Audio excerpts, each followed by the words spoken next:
বর্তমানে দেশ খাদ্যে স্বয়ংসম্পূর্ণ। খাদ্য নিরাপত্তার পাশাপাশি পুষ্টি নিশ্চিতে কাজ করছে সরকার। সকালে রাজধানী শেরেবাংলা নগরে প্রাণী সম্পদ সেবা সপ্তাহ ও প্রদর্শনী উদ্বোধন অনুষ্ঠানে কথা জানান প্রধানমন্ত্রী শেখ হাসিনা। তিনি বলেন, 2001 সালে ক্ষমতা হস্তান্তরের সময় 26 লাখ মেট্রিক টন উদ্বৃত্ত রাখতে সক্ষম হয়েছিল আওয়ামী লীগ সরকার। বিকাশে কম খরচে ক্যাশ আউটের লিমিট বেড়ে 50,000, প্রিয় এজেন্টও 2টা। অথচ 2009 সালে ক্ষমতা নেয়ার সময় 30 লাখ মেট্রিক টন খাদ্য সংকট ছিল। বিএনপি সমালোচনা করে শেখ হাসিনা বলেন, দেশের মানুষকে ডাল ভাত খাওয়ানোর ঘোষণা দিয়েছিলেন খালেদা জিয়া, তাতেও ব্যর্থ হয়েছেন। বিএনপির চিন্তাধারা ছিল অন্যের উপর নির্ভরশীল থাকা।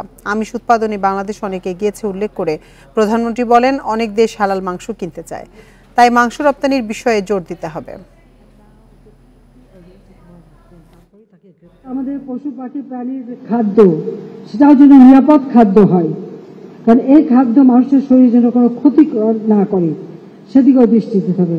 সেটা একেবারে মৎস্য থেকে শুরু করে আমাদের সমস্ত যেগুলি আমাদের পালিত পশু পাখি সবই এসব দিকে আমাদের বিশেষভাবে দৃষ্টি দিতে হবে।